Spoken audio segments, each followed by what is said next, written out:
this has been talked about. This is a moment to turn this tragedy into something to say, we now know we don't have the funds to import all these materials when it happens, but we can turn it into a development that will make us more prepared and ready and develop those funds to manage these issues ourselves. It builds the forces that will change the thinking from complaining to active action.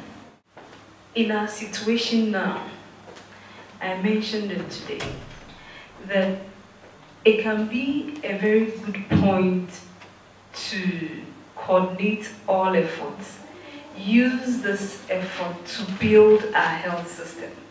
That is the economic benefit you can get from a disease outbreak.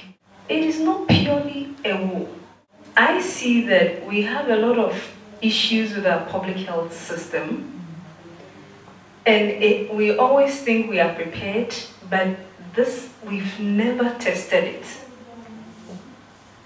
This has come to test our system, and therefore it is an opportunity to build the system properly. I was referring to the Nigerian system in our first discussion. Nigeria had polio outbreak, and through that they put in systems. Systems that could last, not the one we find in a developed country, but to our level, they built a system.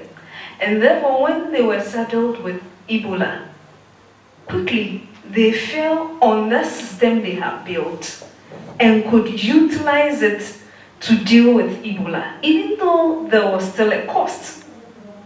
But the main systems were already in place.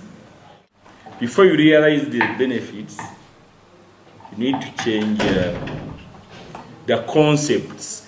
You need to change the thinking of the people themselves.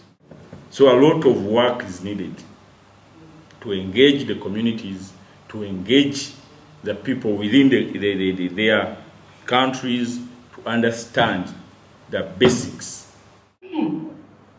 We have experience, not in Ebola, but we have HIV/AIDS. Many countries hid HIV/AIDS, but how were we able to talk about it and build simple systems much as they are present? Because we had political buy-in. If we get our presidents to talk to their ministers, this is a must. You have to have this on board. Then we use that experience like we did with HIV/AIDS. Then the systems can be improved. It's a matter of political commitment. And what we are missing mainly in Africa here, even what we have now, if we can coordinate, we can cooperate, we can do a lot.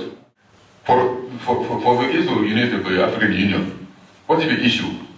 The Commission is helping to build, to prepare policies. Out of 55 countries, member states, you can count on the finger of the end which countries are really asking, questioning back home, the decision we have taken, who is implementing it at national level. You can count them on both fingertips. Only a few of them you can ensure if you have decision on submit, they will implement it. You don't need to follow up. So I think the key issue is political commitment. If you can coordinate and cooperate, I'm quite sure we can do a lot. Thank you.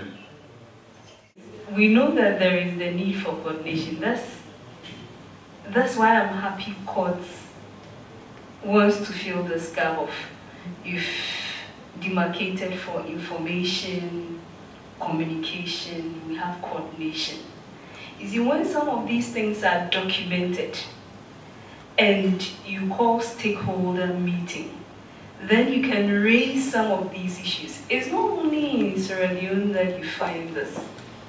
You come to Ghana, even coordination on cholera is a very big issue.